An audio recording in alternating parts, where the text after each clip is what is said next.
This episode of Fuel the Fire TV podcast is brought to you in part by Kickaboo Meat Seasoning. Go to kickabooshops.com and enter the promo code FTFTV for 10% off all products and seasonings.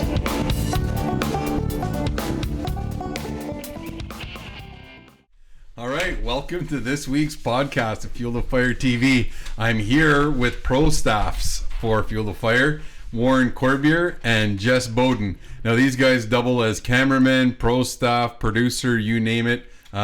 These guys are jacks of all trades and masters of none. Welcome to the program. Right on, man. Not that I've ever left this program, but it's good to be on this side of the camera for once, eh? Yep. Oh, this is new and exciting for me. Yeah, welcome to Warren, man. Never done this before, I but know. kind of really excited This to is do exciting. it. Like, you know, it's going to be a good time. This is my Well, I favorite said episode. to Warren tonight, I said, Already. okay, we need to do a hunting week. Manitoulin Island gun season starts next Monday, so this is Friday night. So a hunting season podcast. And so I said, Warren, I need you to step in here, and we want to talk. And the first thing he texted back from the stand tonight was, "What's a podcast?" That's what I said to him. I said, "It's like radio, right? But you get broadcast worldwide." DFM. So he's like, "All right, I'll give it a shot. What are we going to talk about?" Well, we got lots to talk about, and because if you don't already know how famous these guys are, Warren is our reigning big buck champ, right?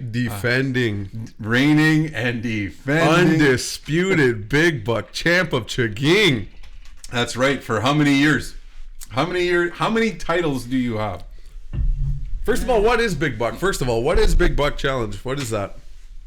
Big Buck Challenge. Well, Where it did it originate? started back in the day. Like, you know, we were young. We didn't even know what we were doing when we started. Yeah. We were just out there just trying to kill a buck or whatever, a deer Yep. back in the day, because Yep. it didn't matter if it had a rack or not. Yeah. But then we started thinking, and we're starting to shoot some bucks. We're getting a little advanced here, and so we started raising the tides a little bit there, and then we said, well, let's have a challenge here and see what these guys can get, eh? Yeah. So that's what we did, and I'm the reigning champ. Back to back. I can't even say like 2 years in a row, but it probably is. When was the first big buck? Like you in the inaugural season? You remember taking names? Because you got a list in your garage that you've kept for like at least 10 seasons. Yeah, it's all marked down there. Front to back. You haven't lost that. Well, see, list when yet. we used to hunt, we hunted a lot, and every hunt camp on the island, I think, has, you know, these little big buck derbies, right? And you know, we did try to organize an island-wide one. That was a little bit hard to do, and I think we were a little bit remiss in how big of an undertaking it actually would be to do that. But the hunt camps all over the island, you know, run them all the time. And we did our own because we hunted up with a good friend of ours, Billy DeBoski, on his property and his dad's property, Lloyd DeBoski from Lloyd and Son Contracting. And we hunted there forever, right? We probably ran that little derby for almost 10 years there, right? Oh, yeah. When's this? With circa what? That would have been in the 90s, I guess. 95, maybe a little bit later. 98? Probably about 98, Yeah. Yeah. 98 till 2005 or so. And man, we had some crazy hunts. Like it's actually where we started to do the television show. We came down a couple of times when I was working up in Saskatchewan in early 2000, and I brought some friends down there, Robert, Steven, who's since passed, and we just kind of introduced them to deer hunting, and we had some crazy times as all hunt camps have, right? And we ended up doing this little contest, and then Billy's dad, Lloyd, who was a well-respected businessman and entrepreneur here in Chiging, he passed away. And he was always at the camp and, bullshitting away and swearing at us and getting mad at us and telling us we don't know fuck all. But after that, we sponsored a little derby in his honor, right? And it's actually, what's the name of the derby? It's the dumbass big buck contest. Right? And that's because Lloyd called everybody a dumbass, right? So we thought we would remember him in that way, and now we run it for a number of years. And we have a trophy. We do have a trophy. See, I don't remember Lloyd when I was coming up. I don't know when he passed away, but what kind of guy was Lloyd? Like, just fill me in on what, because I've always heard the legends of Lloyd, but I don't know the character of Lloyd. So what's your summation of what Lloyd was? Well, one, I know Lloyd to be just a businessman. Like, I mean, he ran one of the most successful businesses in Chiging for a long time, and it's still running under his son Billy and Ma, his wife Lillian. And now Jolene is actually driving truck. Like, she drives those big trucks. She's got her DZ and her his granddaughter. His granddaughter. So, but he did tons of contracts, and I remember a lot of people saying that he was able to go to a job site and give a competitive quote in no time flat. Like, he was just able to see the amount of work that needed to be done and calculate all of the loads and calculate the time and calculate whatever needed to be done so quickly that he would just be able to give you that quote, within a matter of minutes, and he held to that quote no matter what, and that built a reputation for him. I don't know what else you remember. Well, yeah, when I first started, just going up to the camp, I was, there was another buddy that we were just walking on the side of the road there, and we were just like 12-year-old kids, eh? And then just invited us up to the camp, you guys want to chase some deer for us, eh? And we're just young kids, eh? And he said, yeah, sure, we'll run through the bush for you. And so we ran and chased deer, and ever since then, Lloyd took me in and to the camp, and Billy, and we just grew on after that. It was good times. Yeah. We had some crazy hunts out on the islands. We did a couple of our big buck derbies. Ended up on Clapperton Island, where we drove out there for a weekend on the boat, and we actually recorded some of that craziness that'll never get to air. I would like to put when we shot Kyle with the paintball gun, that should make it to air at some point if I could ever dig up that old VHS footage that we had on those big camcorders. But it goes back a long ways. So that's the character of Lloyd. Why do a buck derby now in his honor? Why him? We know who the character was, but what started when did you, how long after his death did you say this is going to be the Lloyd? But really, truthfully, we didn't in the beginning. We started our thing, and then while he was alive. Yes, while he was alive. Oh, okay. And then he passed away, and then we just made it a memorial. Oh, okay. Yeah. For him. Yeah. Right. Yeah. In his honor, because it brought us all together, like hunting often does, right? It brings us all together. I just loaded. I had a good friend, Chance Little, who I went out to Saskatchewan to hunt with for season 2, and we shot those 2 big bucks out there. And he's been bugging me to put this season 2 on the air, the Saskatchewan big buck episode, and I just loaded it today because he's going back out there next week to our buddy Harv's place, and we filmed that hunt in memory of his dad. So when we filmed that hunt, he was just returning back from his dad's funeral, and had taken place not too long before that, and he hadn't hunted since, right? And the last place he hunted was there with his dad, and those attachments we have to those special places, it's so important to honor that. And I think that's maybe where that came from for us, because we were young, like we didn't know anything, and Lloyd was always there, and he brought us up food, and it was always a good time when he came up and shared a lot of laughs. And I think lots of people in Chigang have those same kinds of memories and crazy stories about Lloyd Dubosky. So so this is it. We're getting ready for that big hunt. We actually do a 2-week derby. We changed it to a 2-week derby because we started bow hunting, right? And these guys are out with their crossbows, and I'm out with a compound, and we get to watch. I like it because we get to watch the rut, the whitetail rut. And what are you seeing this last week? Well, the thing is, sorry about that, but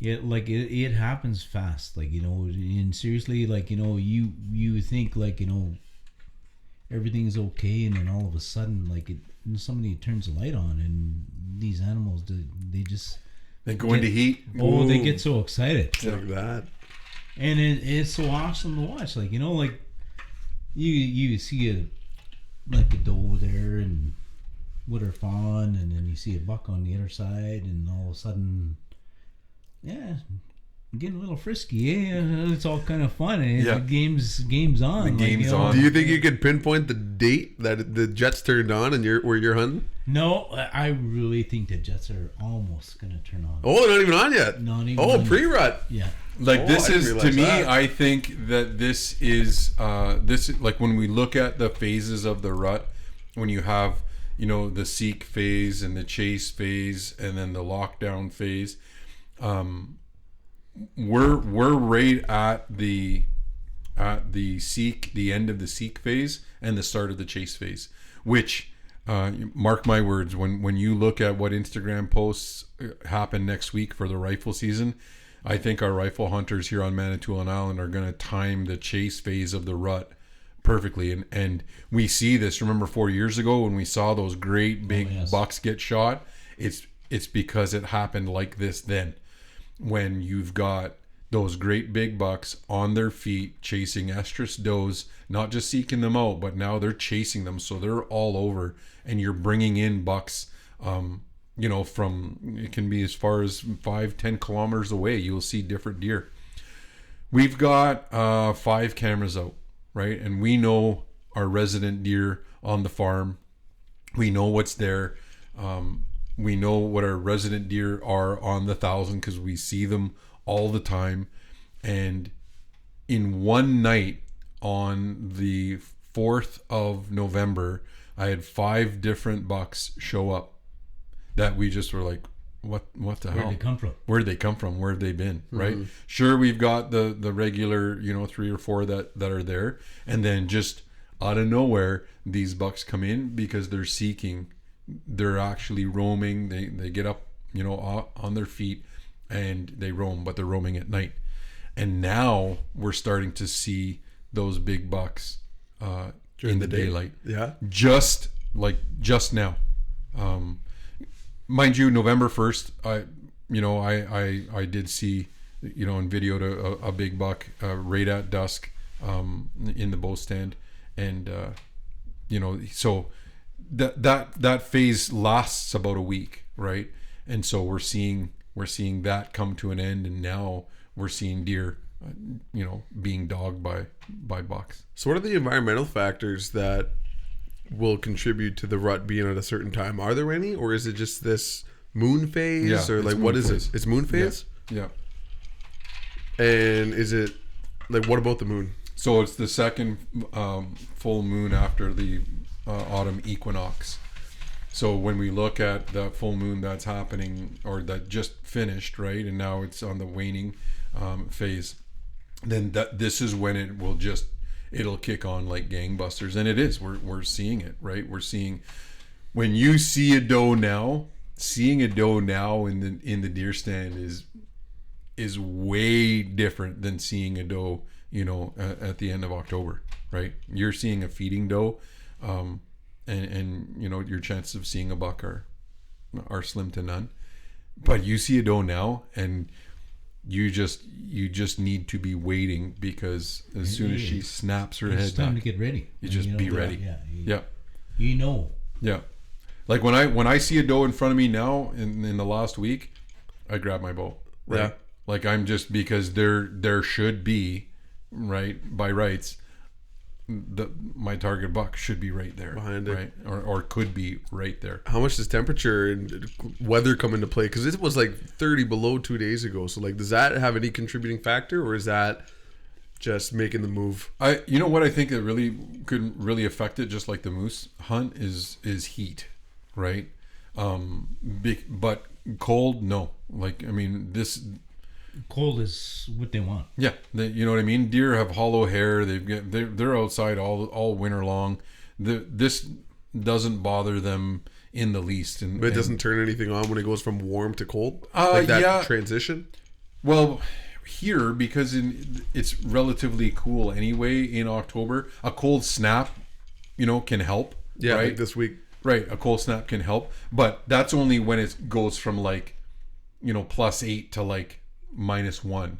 But now that it's been cold and we've got tons of snow, I mean, if it goes from -5 to -15, that's really not going to change much other than for us. But if this week was above 0, does that play a contributing factor? Or is it more so the moon, and they're going to rut whether it's +5 or -5? Yeah, that's not going to, I don't think that has any play in it. If it's really hot, like if it's like, 18, 19 degrees, then all it does is it shifts that to cooler temperatures, which is at night, right? So it'll shift, that hard chase and hard seek, the movement into the evening.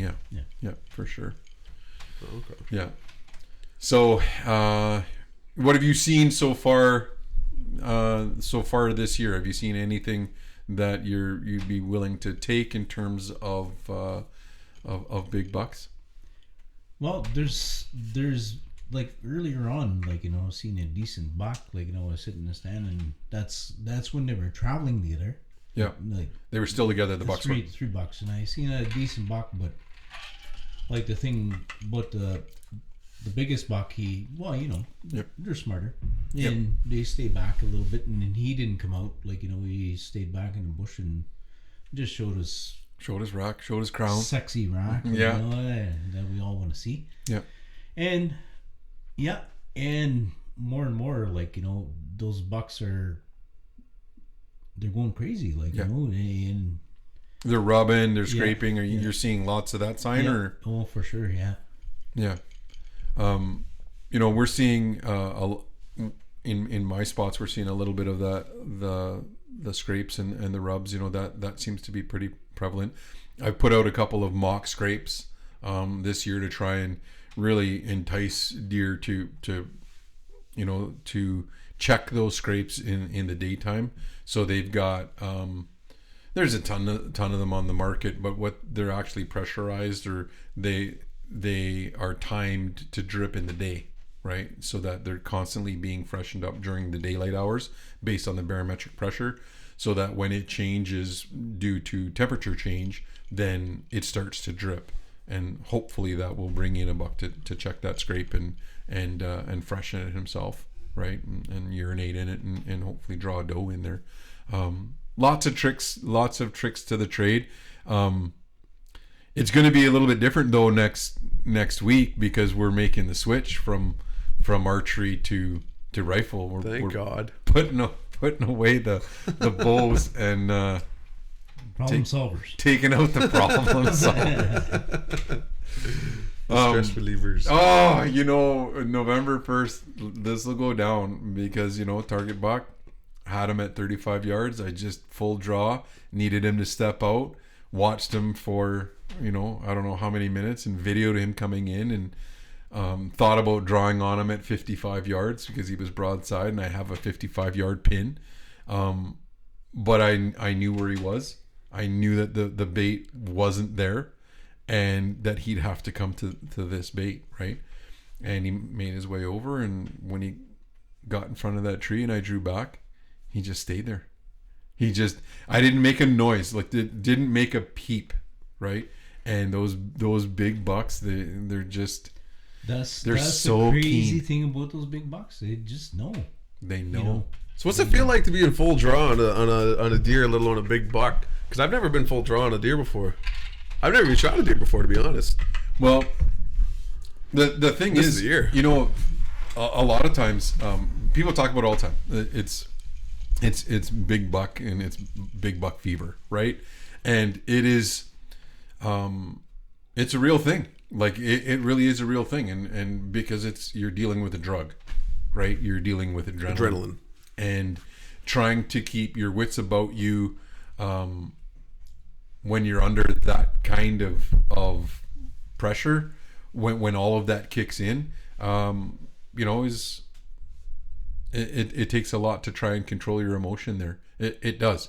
Now, the way to prepare for that is practice, right? And I talk about it.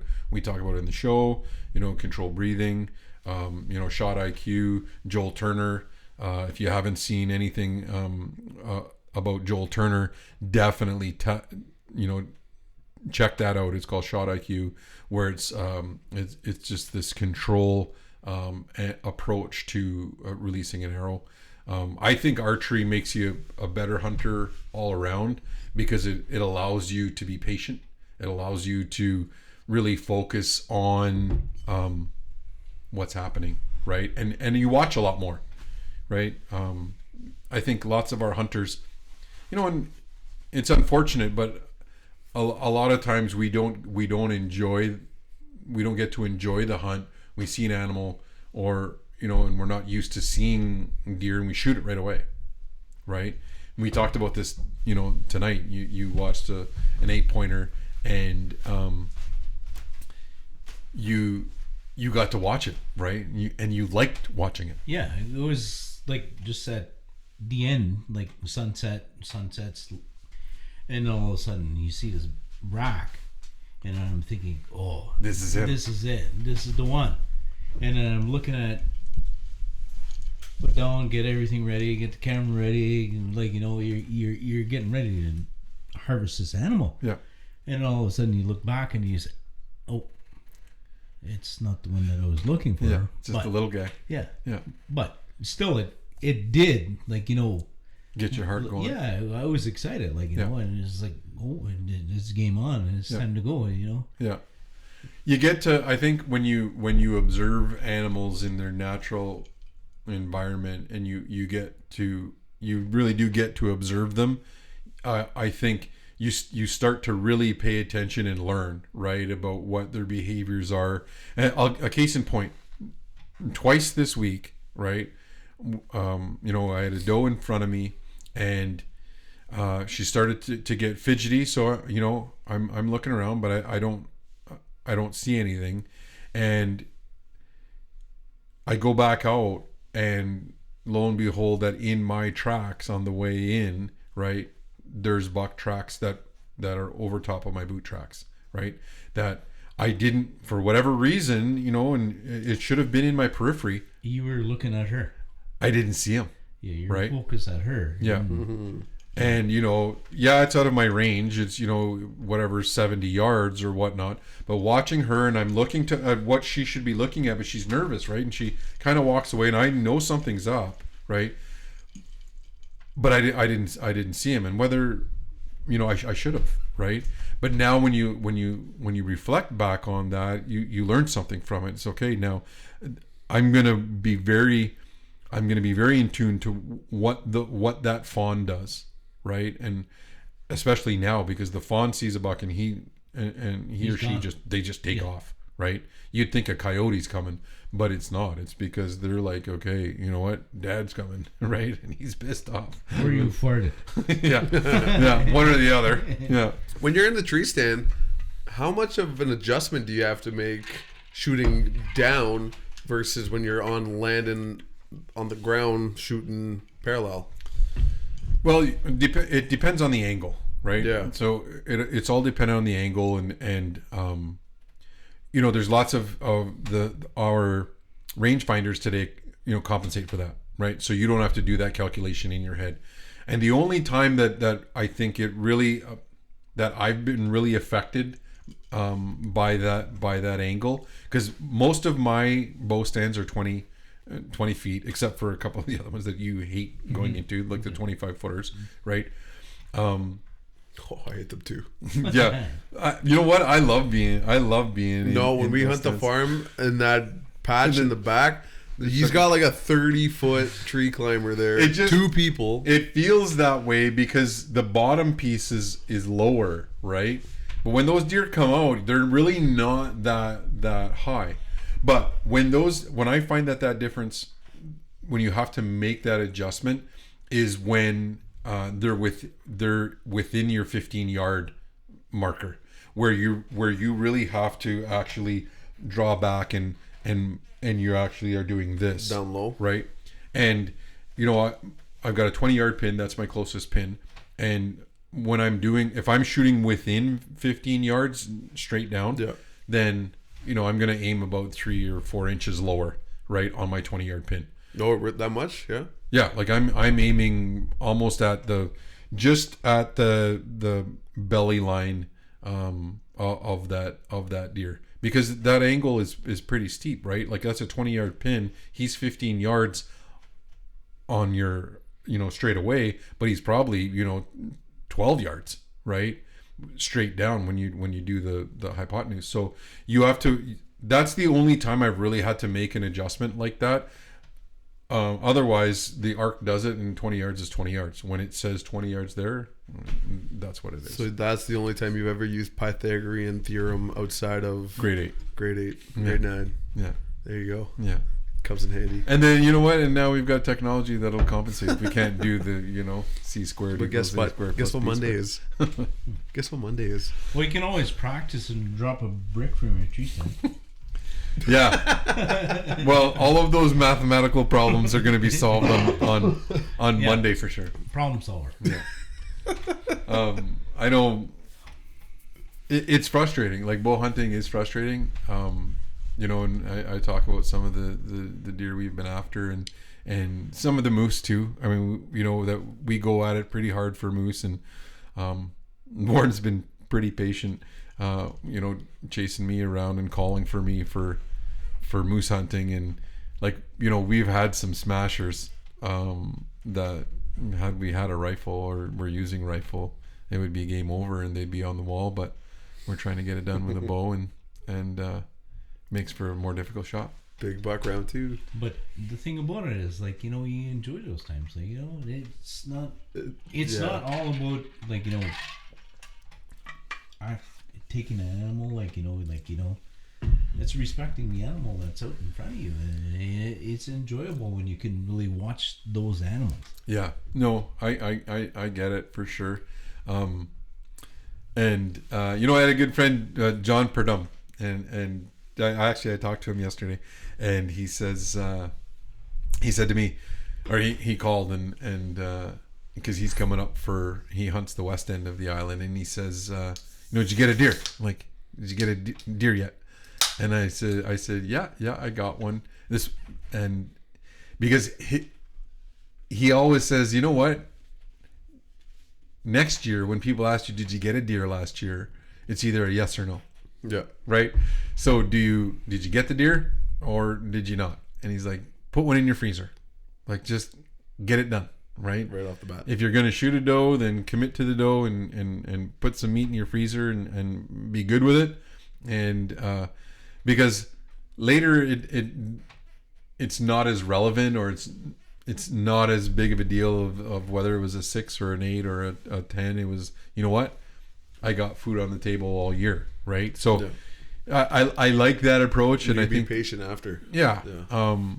And this year, I was able to harvest a young buck, and it was important to get, now that we're doing it right, to get footage. I mean, if we pass on animals. That deer behind you, I passed on him because I didn't get good footage of him. I couldn't get the shot on camera, right? So I could get the shot on video, or I could get the shot with the bow.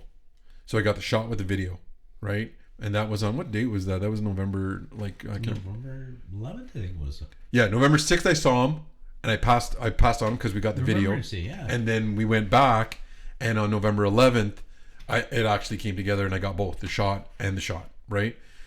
And that part's important to us, obviously, because we're doing a TV show, right? But it's also important, I think, because you get to share it. You get to show people exactly what you saw. Not only that though, like, the excitement that you have at that moment when you see that animal, and then you can watch that for the rest of your life. Yeah, you get to see it, and you get to relive it, I think. And it's not just a memory. It's like there's proof like that happened the way it happened, and I think it has the potential to inspire people to do it themselves, right? And get out there and get that addiction themselves, right? Because it really is an addiction. This year when my target buck, of multiple years walked in this year, when I saw him, because I've seen him once per year, for the last 4 years. This is my 4th year, and every time I'm beside myself. Like I you know what I mean? Like I'm not thinking straight. You know what I mean? Like I'm super excited. I'm trying to get camera. I'm whatever, right? This year he takes over your body. He takes over me, right? This year when I saw him step out, and when you guys you guys will get to see it because we got it on video. When he steps out, I'm like, I thought, right, that I'm gonna kill this buck, right? Like I'm in control. I really felt that way, and felt prepared to control that adrenaline. Maybe I should have taken the 55-yard shot that I practiced all freaking summer. Maybe I should have. Right? Cam Hanes 100-yarder. Well, we went to. I tried some. Was it Moose Country? Moose Country. Where we were trying 100-yard shots. Yeah. I didn't even come close. Couldn't even hit the target. No. Well, actually, I'm not shooting 100-pound. Yeah, dude's hitting a 105-pound draw. Yeah, but I can hit the target at about 65 yards.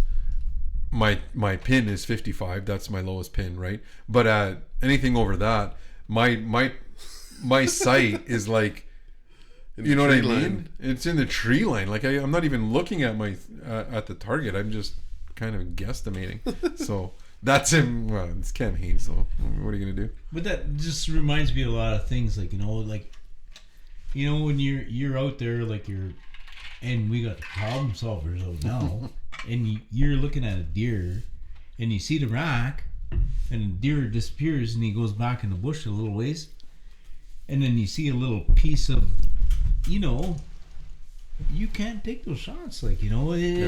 It's not the smart thing to do. Right.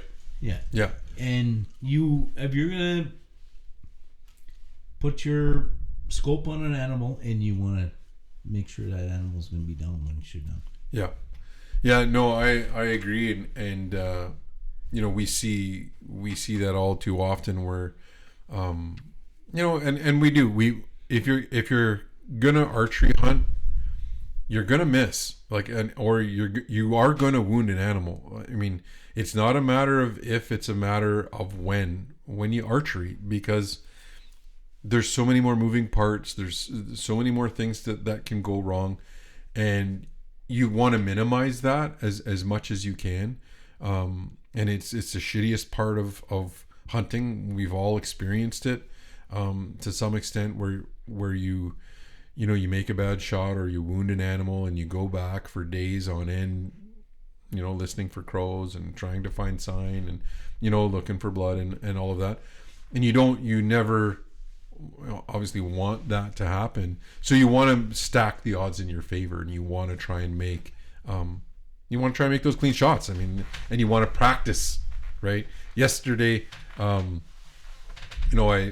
was taking my gun out to do some target practice, and the scope or the case fell out of my side by side, and went flying as I was going out to do the sighting in, right? And I'm like, son of a bitch, right? That, what I mean? That's gonna be off. That's a hunt ruiner, right? Yeah. If that happens in the field as you're going to your stand, you're faced with a dilemma, right? What do I shoot? What do I do here? Do I take that long shot? Do I take the long shot, or do you know what I mean?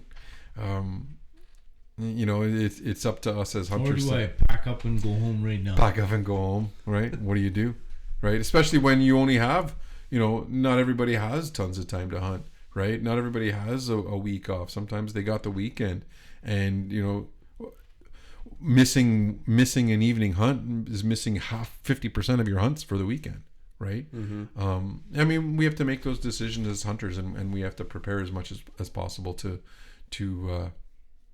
make those ethical shots and try and harvest. And I was fortunate enough this year to make a really good shot on a young buck, and I can't wait to bring that to table and share that now, for as long as we can. Just shot a moose this year, so that's a big deal because we got to share. We got to share some meat, and that's right, hey buddy. Oh yes, yes good sir. Times, eh? Hey. Called him in. Cheers! This Congratulations is the on that. sexiest call in Northern Ontario. Yeah, if not Canada. I'm beginning to think that. But you know what? When we split that moose up between 8 of us, right? Not a whole lot of meat there. It's all that matters, though. And every time you eat that meat, you just enjoy every time that we had. Mm-hmm. Just like the picture that you made there. Man, I love that picture so much. So when we harvested that moose this year, we forgot to take any pictures when we were out on the field. We did film a little bit of a segment there with Johnny and with myself and Warren, but we didn't take any pictures. And when we were taking the fur off back at the camp, I gave my phone to your dad.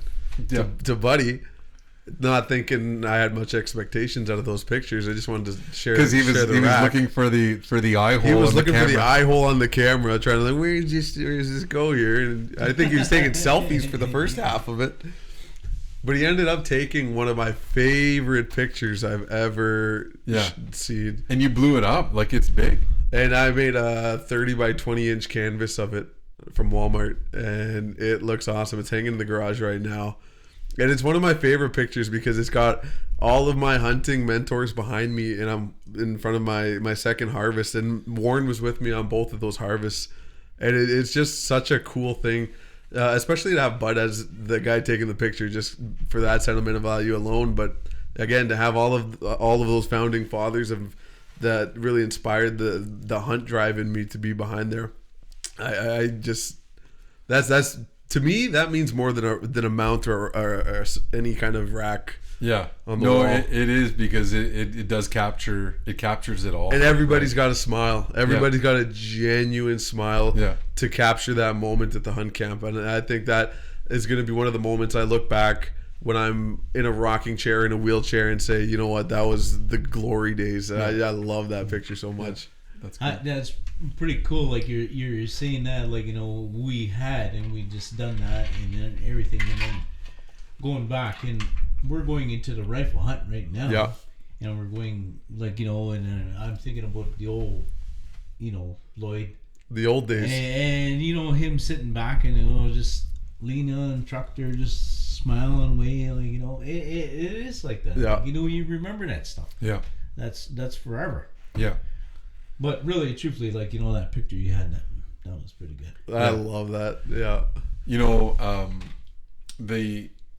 I was looking back at I was cleaning off a bunch. You know, you get so many. Your camera is loaded. Your phone is loaded, right? With so much data. And you were saying this because you were watching Triple B, like your triple beam buck, on that same camera that you're filming on now. It's still on that camera. Yeah. Because he gets to watch it every once in a while, and he'll just play it for old time's sake. He That's keeps a it on big buck winner. You won that with that, eh? Oh yeah. Yeah. That was shot at Lloyd's, right? Yeah. That wasn't last year. What year was that? Oh, geez, that was a long time ago. 15, I think, maybe. 2015, 2014. Somewhere around there. Yeah, it was a few years. It was probably 4 or 5 years that. ago. Yeah, I got it. But the crazy thing about it, like, you know, we were sitting there, and then Howie shot a nice deer there. You know? And he was winning too. Did 13. he not shoot It was a before you? 13 pointer. Yeah, Yeah. it was 13 pointer, and I looked at that deer, and then I was like, Do you remember what Howie scored? I think it was one. What was it? 128. So 128 was leading big buck, and then you said to Neil after you saw that. I said, do you think Triple B will beat? No, it was 118. 118. Yeah. Do you think Triple B will beat it? And he says, I don't know. I think so. And I said, well, I'm gonna get him. And it was that abnormal point that came right around, because it was hard to tell. Yeah. I mean, What is triple beam? What does that mean? So the triple beam means that he grew an extra beam on the inside, right? So when we saw him on camera on the trail cams, it was like, holy shit, like, because it's hard to judge on especially nighttime photos on the cam. So this thing, like, he actually has another main beam, right? So we call him triple beam, right? So triple B, and we weren't really sure how, because that was where he was going to catch him, right? Like, how it depended on how long it was, right? And we're trying to do the calculation, because we green score everything, even when we have it on camera. We're always trying to say, okay, that's 134 or whatever, right? And how long had you been stalking this deer? Oh, we had him since September. No, it was August. August, yeah. August, yeah. We started seeing him in August. And Yeah, because he was in velvet. That's right, he was in velvet. And the crazy thing about it too, you seen him first. I seen him. That was the night that he shot him. That's right. Was the big buck. That's right. Yeah. Okay. So I was hunting at the food plot, and he came out in front of me, and I took a picture of him with my phone, but he didn't come out to where I wanted him to come out, because I didn't have a shot where he was. And I must have spooked him as I was moving and fidgeting in the thing, in the blind. And sure enough, he goes across the road up towards Billy's property, where you were. Yeah. That's right. And I texted you. I said, he's here. I said, I'm just waiting for Grandpa here. And he says, Grandpa's here. Yeah, that's right. And then he left. And then next thing I know, I hear. Yeah. Oh, I was so excited. That was a big buck. And you know what the thing was, and we never really got to air that like we should have on the show, because for some, I don't know what happened. We lost the buck because we couldn't find him. We couldn't find him that night. We went the next day. That's right. And we couldn't even find him in the daytime. Just piled up in junipers. And he was like 20, maybe 30 yards. Close. Yeah. Like, you can't stop. Like, We walked by him. We almost gave up. Like, we walked by him probably 3 or 4 times easily. Yeah. Looking around in there, and we couldn't find him. And then we lost the footage, because we went home, we looked at the footage, we reviewed it. We were like, is it a hard shot? Like, did we miss him? No, he buckled. He was a good shot. Yeah, it was a perfect shot, right? But in the camera, we couldn't really quite see the impact. So we were like, what? Because we couldn't find him the night before. So we watched it. We're like, okay, you know what? Whatever. Went back the next day. And that's a shitty feeling too, not knowing where your buck is when you shoot. The worst. Oh, for sure. Yeah. It's the worst feeling. You know what? The other day, so when I shot that deer with the bow, it was in a snowstorm, right? The snowstorm was starting. I shot him, and I watched him, and I'm pretty sure he fell on camera, but the cedar was in the way. The same cedar that screwed me with the big buck, right? And I thought I saw him flop, and then I'm like, okay, you know what? I'm just gonna wait him out till dark, right? So I waited there. When I went over there, Wasn't there? there's all kinds of snow. There was I saw my arrow pass through, right? And it was right there. But there was no blood. There was, because there was 2-3 inches of snow.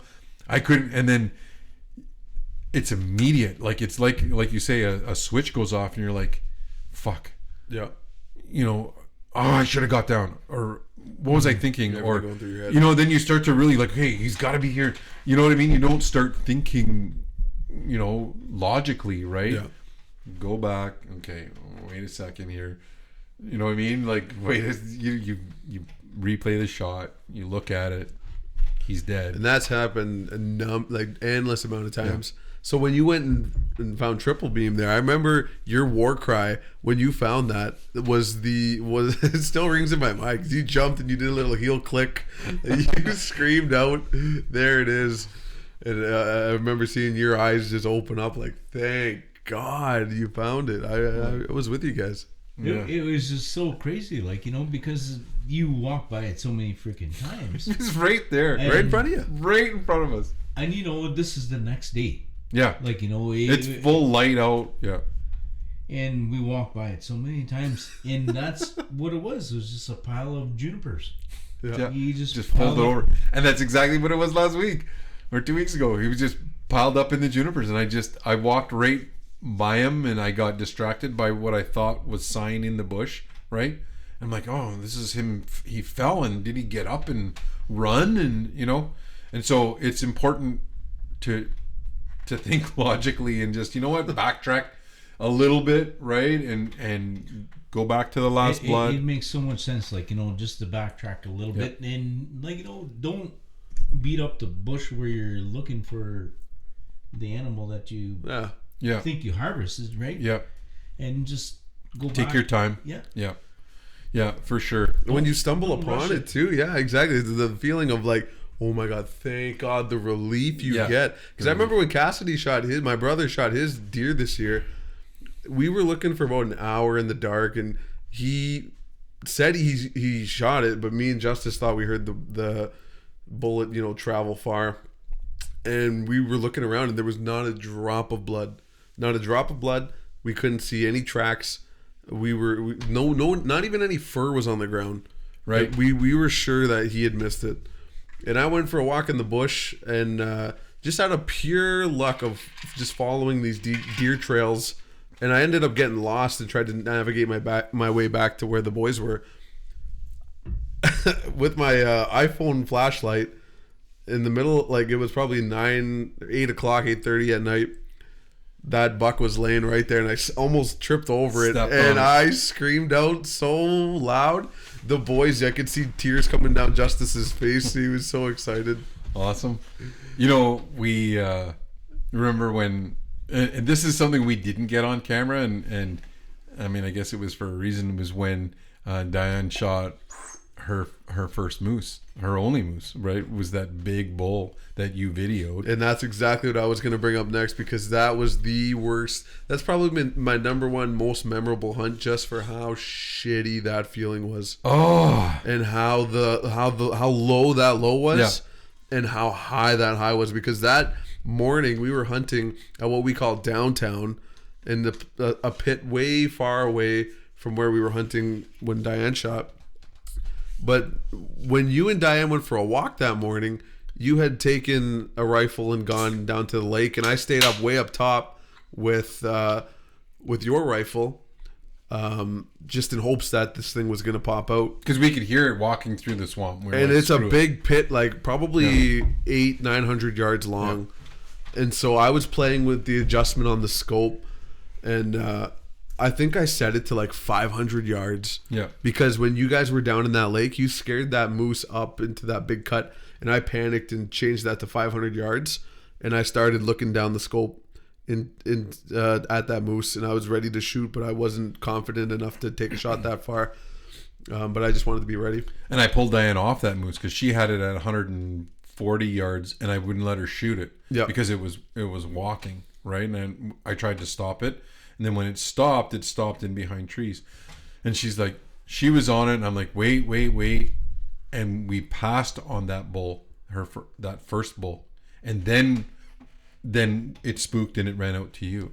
Yeah, so it spooked and it went to the back of the cut, and that gun was set at 500 yards, and it was probably 9:30 in the morning, and we said, you know what, we still have time, let's go salvage a hunt. So we traveled north probably 45 minutes to a cut that we'd never even been before. We were just checking them out, and sure enough, while we were checking out that cut, one of the biggest moose I've ever seen in my life, let alone whatever Diane's ever shot or anything. 58 incher. 58 incher comes up, is just standing there on a platter. Yeah. And there's a lot of mayhem, but Diane shoots at that moose, and I think it's with the gun that I had sighted in at 500 yards. I don't know how that played out. So when we had we had two rifles there and the camera. Right? Yeah, I was on camera. Yeah, and we said that Diane was going to shoot because it was Diane hadn't harvested a moose yet. So when we had to wait for so long for that moose to turn, that when it finally turned, we're like, wait, and then it finally turned, and then she shot. We lost it. There was a cow with her. Right, we lost. We couldn't find.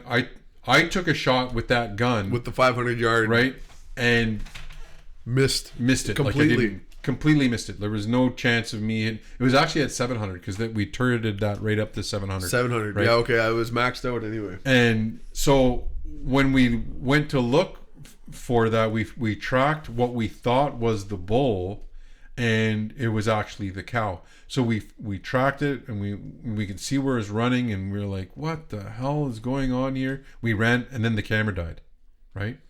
So then we walked all the way back around 5 kilometers. You guys, the two of you probably walked about 2 or 3, maybe more kilometers, and I'm sitting at the truck sulking. Yeah, like I can't believe I ruined this hunt. Yeah. Like I shook on the camera because the shot made me flinch because I was holding it freehand, and then I thought I had missed it because you know what I mean, because I'd shot over it and whatever. And it was just so much panic. We went back and we looked at the foot. Remember, we had enough time to look at the footage for like 3 seconds to realize we're looking in the wrong spot. And we went back to that spot, and I'm like, I can smell this bull. It's, you know what I mean? Like it's musky here, and he'd gone. Like, and this is like 3 hours into the hunt, just staying in that same spot, looking. Yeah. Morale's so low. Like, I'm ready to quit moose hunting altogether. I'm probably. It would have been 15, neat to see the jubilation. Like I probably wouldn't air it because I was probably way too excited. Yeah. But I was so happy for her. Like, you know what I mean? That's the number one war cry I've ever seen. That one right there, because you definitely did the Super Mario hand up, heel click, like woohoo. Number 2 is when you found Warren's buck, but number 1 was that one there. Yeah, I think I jumped like 3 or 4 I know, feet. I definitely was. That was the biggest relief of a hunt I've ever had. Yeah, it was like the biggest monkey coming off of my back. I'm and actually, God, we harvested this animal. But the thing is, like Jesse's always been there for us. Like, he's always been like out there with us and everything. And then, like, he kind of tinkers with things, messes things up, and stuff happens, right? And that's the thing, like, and it's really enjoyable that he gets to harvest animals. Like, well, he does. You have to, you got to shoot a deer next week. I mean, there's just. Well, no, I'm winning big buck this year. There's no doubt about that. Listen, I haven't taken this. I've been in this contest for 4 years now. I haven't taken it seriously up until this year. I've never baited and gone out hunting as much for deer in my entire life as I have this year, because I am super set that this is the year I'm winning big buck. That problems will be solved next week. I'm getting a championship belt custom made when I win this year. Oh, we need to put some money down on this. Actually, there is money on it. There's half amount, right? It's about, how many people we got in the big buck? 21? 22, I think. 22? The most that we've had. Yeah, this is the biggest. Yeah. And, man. I gotta get wide 9. There's no other. You can shoot him in 2 weeks. Muzzle, I can't wait. I'm done. I'm winning big buck this year. I think he's just running out there. He's just running around having fun. Yeah. I just it's such a connection I have with this animal. It's bizarre. It's almost it is a bit. And of I an do hope obsession. you do get it, but a little piece of me, just a little tiny piece of me, hopes that Tink shoots that deer. James shot his son like a couple years ago. Yeah, a couple years ago. Yeah. And impressive. Yeah. When I saw it, I was like, that was him. Right? I actually thought that was him. There was no question actually in my mind that was him when I saw it. Yeah. And it wasn't. It's not. It's not. It was his youngster. Yeah, it's just a younger version of that deer. And just because of the thing that would be a close runner up, right, for that. Actually, it wouldn't even be a close runner up. I would be if we can harvest this animal on video, if one of us can get this animal on video and we can share that because of the backstory that we have with this particular deer, then I do not care, right? I don't care, and I don't know if I like that. If I like seeing that it's got to be on video for me to be okay with it, because if someone harvests them, then you know what, that's their deer, right? It doesn't belong to me, right? That's not my deer. I don't own that deer, right? But if we can share if we can just give it the reverence that I think it fucking deserves, then that would be satisfying to me, right? It really would be if we can get it on video, just because of how magnificent these creatures are. It's just like a few years ago, I had, for instance, Lucifer. Yeah. And he was on camera we had for probably about 5 years. Yeah. And thousands of pictures. He was a These guys named their bucks, by the way. He was a beautiful animal. Yeah. And then meanwhile, somebody just gets off work and goes back there and shoots him. Yeah. Just like that. Yeah, it's all over. Yeah. And it doesn't feel right. It just doesn't. And you know what? And we did an episode in season 2 called Deserving, right? And I specifically named it that. And I don't even think I tell people what they're named, right? What episodes are named. But it's this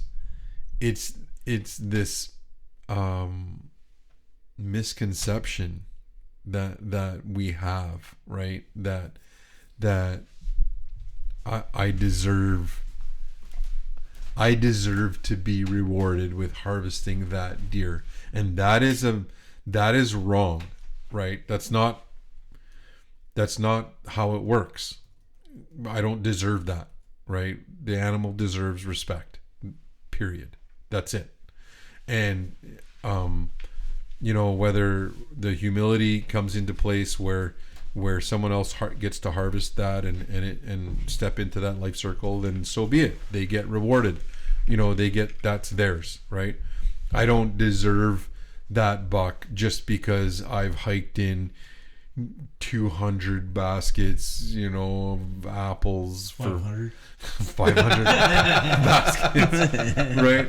I put in the time. I did the calculation. I'm about 95 hunts into this deer at, give or take 5 or 6 hours per hunt or more, plus baiting, right? So we're looking 130. I mean, there's a lot of time committed to this. For what? 2 minutes? Yeah. But 2 minutes to remember. Yeah, 2 minutes forever. So I want to preface that is that if someone does get to harvest them, then good on them, right? I don't deserve, just because we work hard on those animals and whatever, and put in the time and do whatever, they don't belong to us. And I do get caught.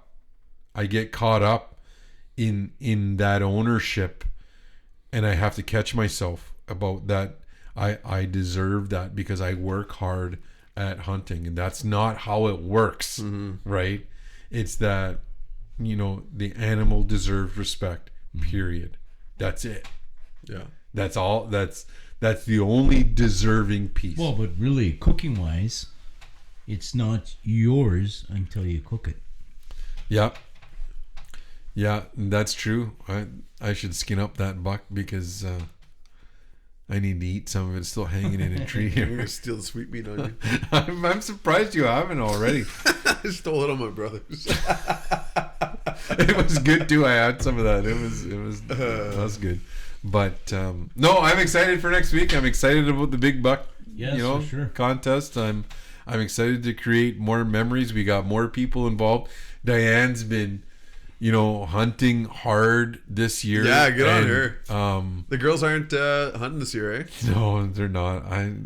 Darcy and Aspen, I don't think they're gonna kill. But the crazy thing about it all, you guys are trying to dethrone me. Do you guys like me or not? Wow. You know what? You there's always a bigger fish, right? There's always a bigger fish. And I'm so confident in my setup this year. I'm confident in the fact that this year the rut is playing out like it did 4 years ago, and that puts all Manitoulin hunters in a real good spot. Yeah, right. There's gonna be fucking nice big bucks out there. Yeah, and there are. Manitoulin, has some big bucks.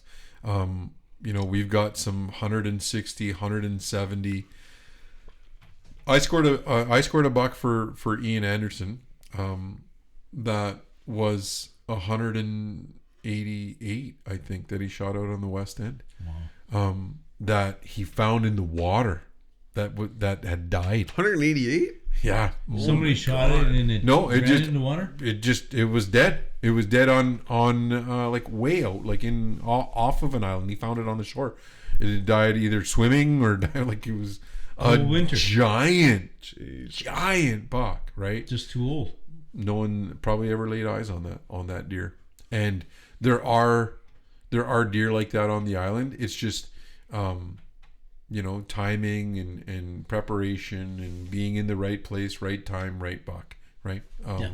Oh, for sure. That's what it is. That's how it's going to work. Yeah. It's going to work out. Do you guys remember your first buck? Yeah. Yeah. Yeah. How old were you? I was 12 years old. 12 years old? Yeah. What'd you shoot with? 22. A 22? 22 mag. Nope. Oh, 22. Just 22. Yeah. Yeah. Yeah, it was. I used to go back out walking the cove, and just hunting the cove there and partridge. Go out there and shoot the partridge in the head. Throw in the backpack, and I come around the corner here, and who's that? There's a 8-pointer standing on the road, and pull up the gun. Pew pew. No problem. And then he just hops on the side there and down on the side of the road. That was the first deer. Yeah? Yeah. Nice 8-point buck. Do you still have that rack? No. No? No. We didn't keep them back then, though. No. You know what I mean? Eh? Like, I think about that all the time, too. And mine was a 6-pointer, and I shot it with my dad's 303. How old were you? I think I was 15. And I was walking up behind Otter Lake, and it was a rainy, wet day and just miserable day.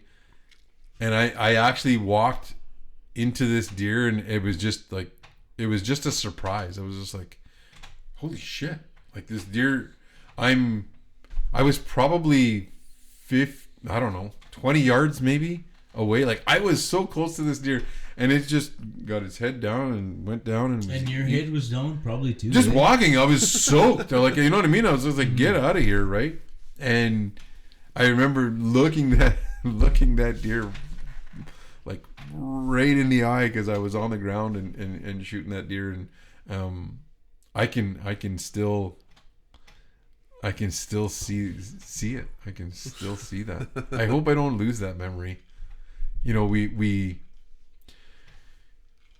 do our hunts and we look at Frenchman Hill, and I don't even know what the real name of this place is because we give them all our own names when we go moose hunting, and we try to get back to these places, to these honey holes and all of these places that we name because of the reverence we have for them and the significance they have in our lives, right? They really do mean something to us. We hunted that moose area for 20 plus years, you know, and we worked hard to break that beaver dam and get back there, even though it was grown in, and you know we were getting pooched on it. The Brazilians to get back there. And it's interesting to equate that when you look at the road to Frenchman Hill now, and it's just this wall, right, where of growth. Like it's just all of that is behind there. We'll never access it again. Never access that, and it's just like, you know, as you get older as a hunter, does that happen? Do all of those memories just kind of fade away? I don't want that. Yeah. I don't want that to happen to me. I don't want that to happen for our kids. Aspen, who's 12 now, you know, she was in a bumbo, and for those who don't know what a bumbo is, it's a seat to put a baby in, right? She was, you know, 9 months old when she went on her first moose hunt up there. Yeah. Right. I don't want to forget that. That's an important piece for me, and that's why I think we a big part of the show is that we want to be able to keep those memories and for when we can look back, right, and remember those, or our kids or grandkids or other people can watch it and be inspired to create some memories for themselves. That's important to me. Well, this thing, like my son brought up to me the other day where we were talking there, and he says, "You're out there, and did you video it?" And I was like, "Man, well, it just wasn't that big, so I just said no, I didn't video it." And he says, "You should video that stuff," and I was like, "Why?" But it's so he can remember, like, you know, like what I've done, like, you know, when I'm out there and enjoying myself out there, yeah. And I didn't even think about it, like, you know, well, it's something you see, and you forget sometimes. You do. I mean, in those, and they get, you don't want that to get lost. You don't want that to, you want. I don't know what it is. I don't know if you want to be remembered. I think part of it is the legacy that you want to leave, the impact you want to make on the world in the short amount of time that you have. It's important, but I think when I would love to have that kind of information about my grandparents that I don't have, right? Yeah. Mm-hmm. I don't know. Share those experiences. I don't know who they were. I don't know how I got here, other than how I got here. I don't know what they went through for me to get here, right? And I think part of sharing that and you know, I think like your picture and like the videos we do. Video is awesome. Yeah, I think that's just a real special piece that everybody can do now, because everybody has a 4K camera pretty much, right? You know what I mean, at their disposal, that they can share that with the rest of the world. Yeah, everybody has to go to www.neilismygrandpa.com and they'll just know everything about you. There you go. Yeah, I welcome all of my grandchildren. You know, it's probably a good thing that Frenchman Hill is all blocked off, because you know why? What's back there? You know what's back there? 60-inch bulls. You know what else is back there? Sam Squanches. Sam Squanches. Don't even start. Like, I mean, we're pretty much nearing the end of this podcast. We can't go out without talking about Sam Squanches. Oh, so. No, you should never talk about it. I told you, don't bring it up. No, you're doing this. Now you're bringing it up. The cat's out of the bag. Well, It's too late. you know what? But I said this yesterday. I sent a picture to Warren, and I'm like, "What the hell is this track on my track on the way out?" Look at a bear track. It did look like a bear track, but I was like, "It's not a bear because it's not deep enough." And he's like, "It's a baby Sasquatch." And I was like, "You know what? It does look like a baby Sasquatch." But it was. We figured it was a great big Fisher. Yeah. Because you can at first I thought it was a bobcat because just the way that it looked in the snow, because the paw prints were so they were so fluffy and they were so big, right? But then when I got in close, when it actually crossed my track and stepped right in one of my boot prints, right? Then you could see the five toes, and then I looked at it and that's got to be a pretty big Fisher though, because it was probably. Mm-hmm. That track was almost as big as my fist when I looked at it, right? Which are really small. This is powerful. But, that's a big Fisher, right? Well, they're big animals, they'll go vicious big too. size. Are they as big as Sasquatch? No. What's the Sasquatch sound like? Like a human talking. These guys said they saw, or no, they heard us. I didn't say anything. I didn't say nothing. Yes, you guys did. You totally did. But you know what? That's going to be. I think we should tag Les Stroud because we need to verify. Todd Standing, somebody needs to prove that he's out there, so we're not crazy, so we can tell the story. No, it's real. Sasquatch is real. There's no question in my mind that there are Sasquatches. Yeah, you guys are dumb. No. No. I saw your eyebrows. Don't you lie. I saw your eyebrows. No, I had the opportunity to talk to Jane Goodall, right? And she said that, and I asked her because we had a roundtable discussion. There's 10 people that got to spend all day with Jane Goodall and just have these discussions with her, and. This was at Science North in Sudbury, and of course my one of my questions was, do you believe in Sasquatch, right? And Jane Goodall is like Sasquatch. Well, because she wouldn't have known what I meant, so I said Sasquatch. So when I asked, I had this loaded question, and she was so matter of fact in her little 80-pound frame, you know what I mean? She's just a tiny woman. She says, whatever. I don't even know how to sound like Jane Goodall, but she's like, no. She's like, well, the probability of a bipedal primate that hasn't been whatever that has consciousness is blah blah blah. It's possible. I'm like, really? That you think that's she's like. If it has any degree of consciousness, the way that I interpreted her explanation was that if there is an animal out there with the senses of a deer and a bear and the sensibilities close to human in terms of knowing that it's awareness alive, right? Then why would it be seen? It would just choose not to be seen. If you could hear and smell and whatever and survive in the outdoors like a deer could, right? And you knew that there were people watching you, you'd just be like, well, I don't want to be seen, right? So I'm not going to be seen. And then by fluke, you could be, right? By off chance. So that really got me thinking about, this Sasquatch piece. Anyway. I think we should devote some time, maybe a season, to that. Finding Sasquatch, Feel the Fire? Finding Sasquatch. No, that's not going to happen. No, not You've already found him. Yeah, you know where he is. He's in Frenchman Hill.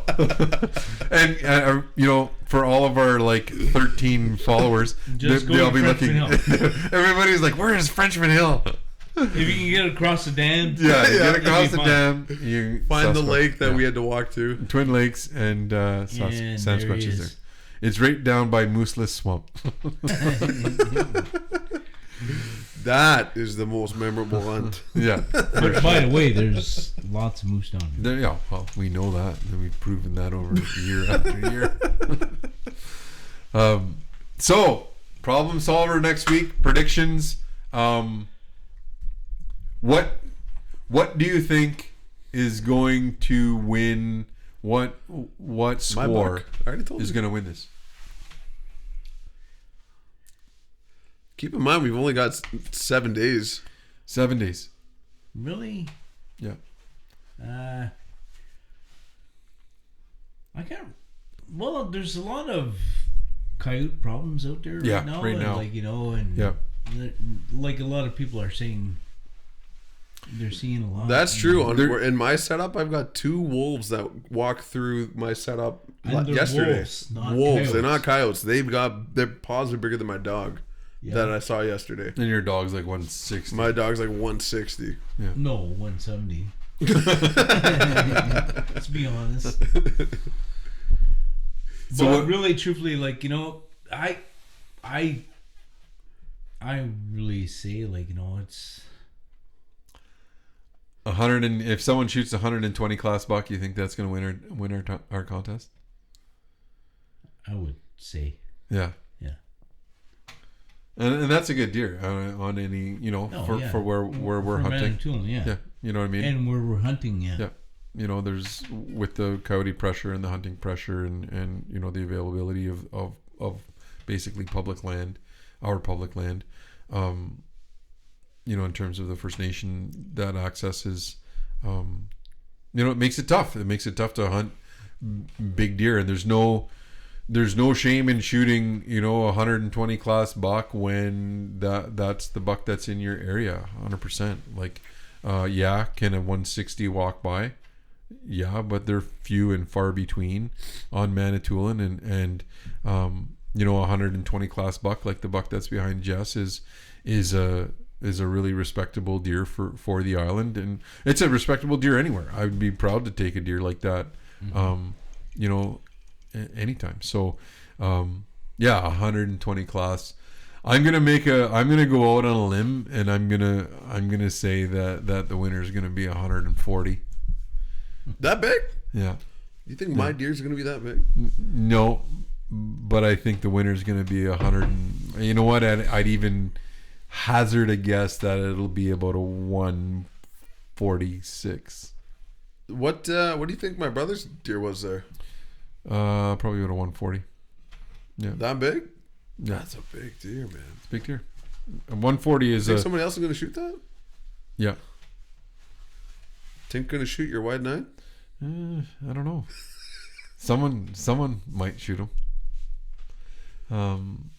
But there are deer that that we probably haven't even seen that could wander in from 10 kilometers away. It's the rut, right? That's the beauty of hunting the rut. This is a hot doe. Hot doe will come in and that's what I'm waiting for. And that big buck can be chasing her for whatever. He can not chasing her, but come from that far away in the seek phase. But how big of a presence, or how much does the wolf presence ruin the hunt? You know what? Yeah, I mean, it puts pressure on deer. Don't get me wrong. They're gonna be paranoid. It puts pressure on the deer numbers, but we're seeing deer, right? We're seeing there's deer out there. There's deer. Yeah. Diane missed a coyote with a crossbow the other night, right? 20 yards.